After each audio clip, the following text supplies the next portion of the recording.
साथियों नमस्कार, स्वागत है आपका एक और इस नई वीडियो में और आप देख रहे हैं बिग इंडिया टीवी। साथियों, जब से बहन कुमारी मायावती जी ने अपने प्रत्याशियों की पहली सूची जारी की तब से लेके आज तक समाजवादी पार्टी से लेके भाजपा तक सारी की सारी पार्टियां उत्तर प्रदेश में बेचैन है, क्योंकि बहन जी ने प्रत्याशी ऐसे उतारे जिन प्रत्याशियों ने सीधा समाजवादी पार्टी और बीजेपी के वोट बैंक पर डाका डालने की तैयारी कर ली है। यानी कि साथियों तकरीबन 80% प्रत्याशी बहन जी के ऐसे हैं जो सीधे 1 से 2-2 लाख वोट बीजेपी व समाजवादी पार्टी का काटने के लिए तैयार बैठे हुए हैं। और साथियों अब बसपा सुप्रीमो ने एक और नई सूची जारी कर दी, जिसको देखकर समाजवादी पार्टी व कांग्रेस व भाजपा पूरी तरह हैरान है। साथियों आपको सूची में एक एक सीट के बारे में बताऊंगा। जो 12 प्रत्याशियों की सूची बहन जी ने जारी कर दी, उसको लेकर जो घमासान मचा हुआ है, साथियों पूरी की पूरी एनडीए, पूरा का पूरा इंडिया हैरान है।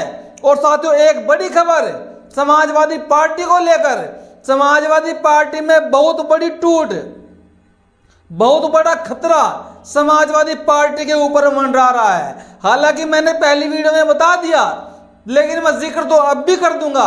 साथियों चलिए बिना देरी करते हुए आपको बताते हैं कि बहन जी ने इस बार आखिरकार 12 प्रत्याशी कौन कौन मैदान में उतार दिए। देखिए अपनी स्क्रीन पर। साथ गाजियाबाद से बसपा सुप्रीमो ने नंद किशोर पुंडीर को मैदान में उतार दिया। अलीगढ़ लोकसभा से हितेंद्र कुमार उपाध्याय, ये भी पंडित बिरादरी से आते हैं, ब्राह्मण समाज से, इनको मैदान में उतार दिया। मथुरा की लोकसभा सीट पर सुरेंद्र सिंह, इनको चेंज किया गया है, यानी कि यहाँ पर पहले बीएसपी की तरफ से, यानी कि इस सीट पर मथुरा की पहले बहन जी ने कमलकांत उपमन्यु को टिकट दिया। लेकिन समीकरणों को देखते हुए यहाँ पर जाट समाज के सुरेंद्र सिंह जाट को लोकसभा का टिकट दिया, जिससे समाजवादी पार्टी और बीजेपी पूरी तरह परेशान है। मैनपुरी में साथियों बीएसपी ने सैनी समाज के नेता को मैदान में उतार दिया, जिनका नाम गुलशन देव साक्य है। खीरी की लोकसभा से अंशे कालरा राकी जी, इनको मैदान में उतारा है। उन्नाव की लोकसभा सीट से भी ब्राह्मण को मैदान में उतार दिया, जिनका नाम है अशोक कुमार पांडे, जो कि साथियों एक वरिष्ठ पत्रकार भी है। मोहनलालगंज आरक्षित सीट है, रिजर्व सीट है।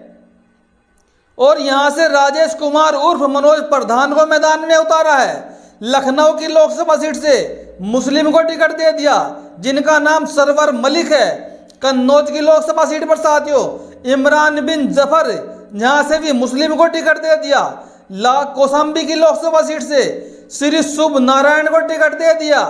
लालगंज की लोकसभा सीट से साथियों डॉक्टर इंदु चौधरी, जो काफी फेमस हैं, जो कि इंग्लिश में सहायक प्रोफेसर है डीयू के अंदर।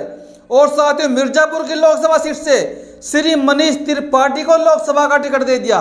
यानी कि साथियों कुल मिलाकर जो टिकट इस बार बहन जी ने और जारी कर दिए, 12 के 12 टिकट, 12 के 12 प्रत्याशी समाजवादी पार्टी से लेकर बीजेपी के सारे प्रत्याशियों पर पूरी तरह भारी पड़ते हुए दिखाई दे रहे हैं। साथियों मैंने आपको सुबह एक वीडियो लगाई थी, जिसमें मैंने आपको मेरठ की लोकसभा सीट का पूरा हाल बताया।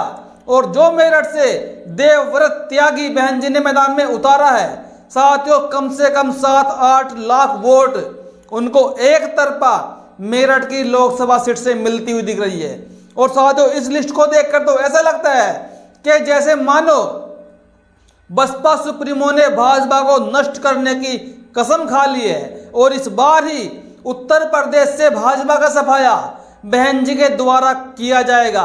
और साथियों एक कहावत तो आपने सुनी होगी कि दिल्ली की गद्दी का रास्ता लखनऊ से होकर गुजरता है, यानी कि उत्तर प्रदेश से होकर गुजरता है।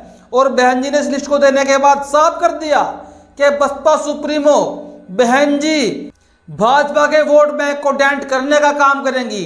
और जो टैग समाजवादी पार्टी और बड़े बड़े पत्रकार बहन जी के ऊपर बीजेपी की बी टीम होने का टैग लगाते थे, दावा करते थे, साथियों अब वही बोलने लगे हैं कि बहन जी बीजेपी की बी टीम नहीं है, उल्टा समाजवादी पार्टी बीजेपी की बी टीम साबित होते हुए चली जा रही है, क्योंकि जो प्रत्याशी समाजवादी पार्टी उतार रही है उनके प्रत्याशियों से सीधे भाजपा को फायदा होता हुआ दिख रहा है। मेरठ की सीट पर साथियों अतुल प्रधान को टिकट दिया।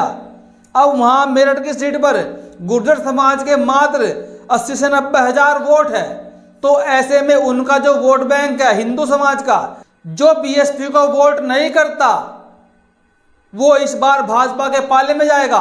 लेकिन मेरठ की लोकसभा सीट पर जो मुस्लिमों का 6 लाख वोट बैंक है वो सीधे बसपा के खाते में आ जाएगा। और ऐसे मेरठ की लोकसभा सीट पर बहन जी के प्रत्याशी बाजी मार जाएंगे। एक तरफ साथियों आपने ये लिस्ट देखी, इस लिस्ट को आप चेक करके देख लीजिएगा दोबारा से। एक एक प्रत्याशी ऐसा है जो बड़ा ही दमदार और मजबूत प्रत्याशी है। साथियों आप क्या कहना चाहेंगे दूसरी लिस्ट को लेकर? अपनी प्रतिक्रिया जरूर दें। धन्यवाद।